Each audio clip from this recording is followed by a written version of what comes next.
کیونکہ اب اہل سنت میں ایسے جوان پیدا ہو گئے جو یہ بھی نہیں کہتے ہم شیعہ ہیں لیکن باتیں شیعوں والی کرتے ہیں.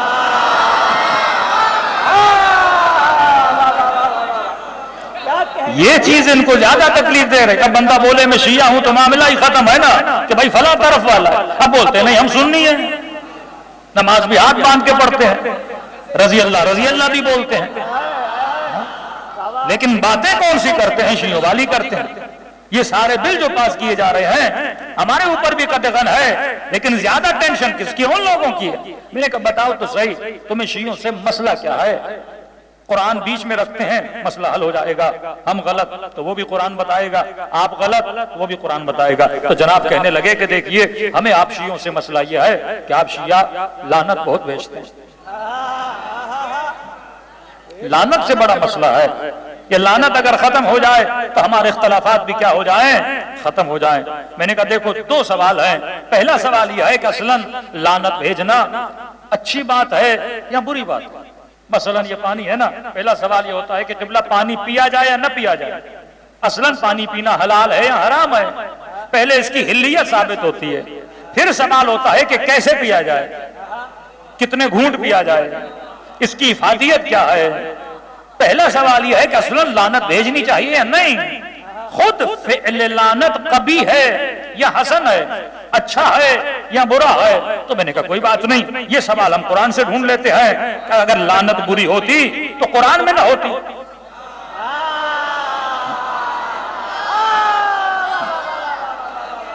لعنت اگر برا کام ہوتا, میں نے کہا اللہ کبھی برائی کرتا ہے؟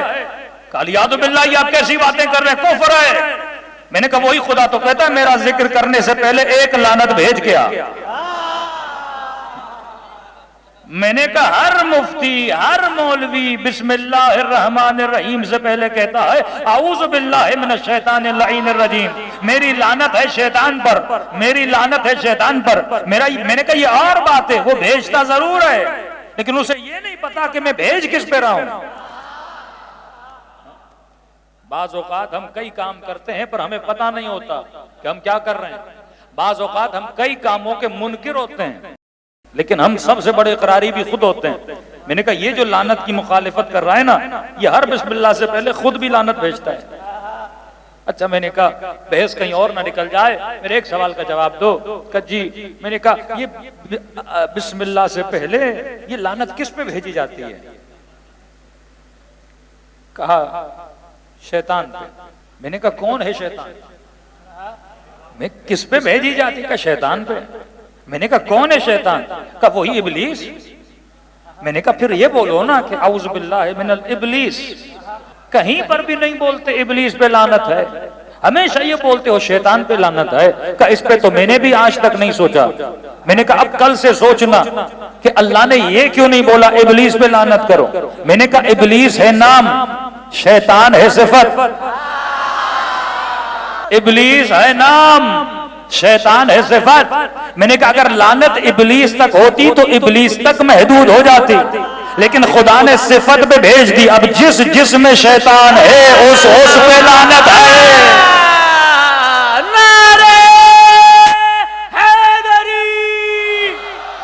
اب کل کچھ شیطان اٹھ کے یہ بل نہ پاس کریں کہ شیطان پہ بھی نہ بھیجی جائے, اس میں ہماری توہین ہوتی ہے. شیطان کیا ہے؟ صفت کا نام ہے. کبھی نہیں کہا کہ ابلیس پہ لعنت, ہمیشہ کہا شیطان پہ لعنت. اب جس کے اندر یہ صفت ہے اس پہ لعنت ہے. اچھا میری عادت ہے ذرا آسان کر کے چیزوں کو سمجھاتا ہوں. اگر کائنات لوگوں کے سمجھ میں آ جائے نا, کہ لوگ سمجھتے ہیں اللہ ایک چھڑی اٹھا کے بیٹھا ہوا ہے اور سورج کو بولتا ہے اب نکل, اب اتر, بادلوں کو بولتا ہے آ, بارش کو بولتا ہے برس. میں نے کہا ایسا کچھ بھی نہیں ہے. اس نے کائنات کا ایک سسٹم بنایا ہے, ایک نظام بنایا ہے. اس نظام کے تحت بادل ہیں, گرمی ہے, سردی ہے. اب وہ نظام کے تحت زمین گھومتی ہے یا سورج گھومتا ہے, اسی کے ذریعے کیا ہوتا ہے کائنات پوری چلتی رہتی ہے. کئی کہتے ہیں مولانا بیٹا کرنے کے لیے کیا کریں, بیٹی کرنے کے لیے کیا کریں. میں نے کہا یہ بیٹے بیٹیاں ایسے نہیں ہو رہی, خدا بیٹھا ہوا ہے کہہ رہا ہے تجھے بیٹی ہو تجھے بیٹا ہو. میں نے کہا ایسا کچھ بھی نہیں ہے, اس نے ایک نظام بنایا ہے. تبھی لوگ آتے تھے معصوم کے پاس، مولا اولاد نرینہ چاہیے، تو معصوم فرماتے ہیں یہ کھا وہ کھا، کیونکہ معصوم انسان کے بدن کے نظام کو سمجھتے تھے. پورے ایک نظام کے تحت، ایک پوری سائنس ہے، اس کے تحت آپ کی پوری باڈی چلتی ہے، دل کی دھڑکن چلتی ہے، بھوک لگتی ہے تو سگنل آتا ہے، پیاس لگتی ہے تو سگنل آتا ہے، پانی پیتے ہو تو پیاس بجھتی ہے، کھانا کھاتے ہو تو بھوک مرتی ہے. تو اللہ نے پورے بدن کا کیا بنایا ہے؟ نظام بنایا ہے. اب بندہ یہ بولے کہ میں زہر کھاؤں اور یا علی کر کے نہ مروں، یہ ہو نہیں سکتا. زہر کے پیچھے بھی ایک کوڈنگ ہے، بدن کے اندر بھی ایکسپٹنس ہے. زہر آئے گا، اللہ نے بدن کو بولا ہے کہ یہ چیز آئے تو یہ عمل کرنا، اور زہر کو بولا کہ وہاں جاؤ تو یہ کام کرنا. ہر چیز کے پیچھے خدا نے اپنی کوڈنگ کی ہوئی ہے. یہ دنیا آئی ٹی کو آپ سمجھتے ہیں کہ بھائی یہ موبائل کیا خود بخود چلتا ہے؟ کمپنی نے ایک بار کوڈنگ کر کے موبائل آپ کے ہاتھ میں دے دیا، اب آپ کی مرضی پوری زندگی چلاتے رہو. موبائل میں کئی بٹن ہوتے ہیں، اسکرین پہ آپ ایک بٹن دباتے ہو ولیوم اپ ہوتا ہے، ایک بٹن دباتے ہو ولیوم ڈاؤن ہوتا ہے. اب یہ تو نہیں کہ اس بٹن کو وزیر اعظم دبائے تو اپ نہ ہو، ایسا تو نہیں ہے. پروگرامنگ کرنے والے نے سب کے لیے کر دی ہے کہ جو بھی دبائے گا، من یعمل مثقال ذرۃ خیرا یرا. اللہ کہتا میں نے کوڈنگ کر دی ہے، خیر کا بٹن کوئی بھی دبائے گا خیر دیکھے گا، شر کا بٹن کوئی بھی دبائے گا شر دیکھے گا. یہ پوری کائنات کوڈنگ والی ہے. جنت کی بھی کوڈنگ ہے، جہنم کی بھی کوڈنگ ہے. اب کوئی بندہ کہے کہ مولانا کیا جہنمی جنت میں جا سکتا ہے؟ کیا جنتی جہنم میں جا سکتا ہے؟ میں نے کہا دیکھو، اگر موبائل پی ٹی اپروو نہ ہو، سم ڈالو گے چلے گی؟ اب بولے نہیں میں وزیر اعظم ہوں میری سم چلے. نہیں بھائی، کوڈنگ کی ہوئی ہے، سم کیسے چلے گی؟ کسی اور ایران کی سم لاؤ گے پاکستان میں، پاکستان کی سم لے جاؤ گے وہاں میں، ایک سافٹ ویئر مثلا اینڈرائڈ کا ہے، اب اسے چلانا چاہو مثلا آئی فون پہ، نہیں. ہر سسٹم کی اپنی کوڈنگ ہے. اللہ نے جنت کے دروازے کی کوڈنگ کی ہے. آپ دیکھتے ہو نا، کئی بینکوں میں جاتے ہو آج کل فیس ریڈنگ ہوتی ہے. اب بینک کے جو کام کرنے والے ہیں وہ سامنے جاتے ہیں، اسکین ہوتا ہے، اس کے سسٹم میں پڑا ہوا ہے کہ یہ بندہ میرا ہے، وہ اسکین کرتا ہے، دروازہ اس کے لیے کھل جاتا ہے.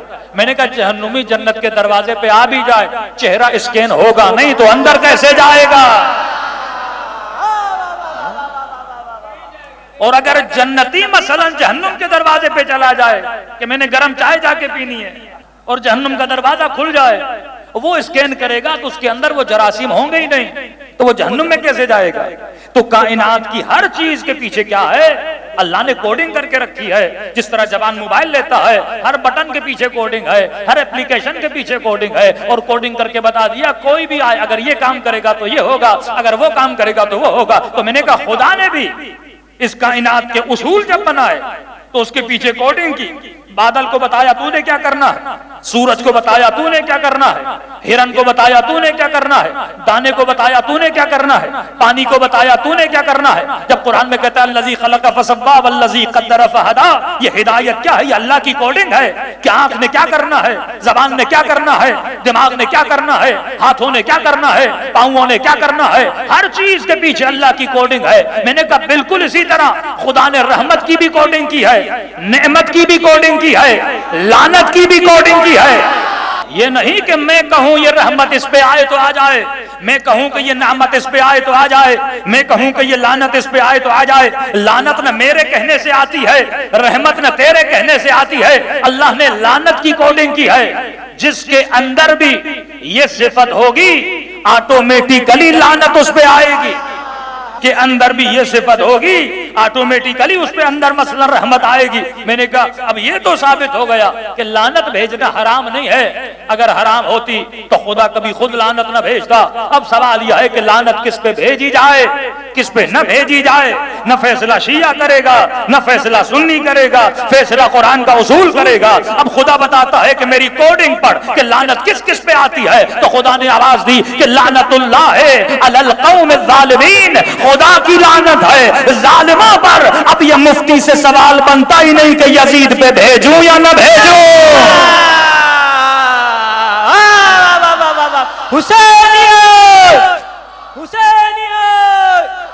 بھائی سوال تو بنتا ہی نہیں جب خدا خود کہہ رہا ہے میری لعنت ہے ظالموں پر.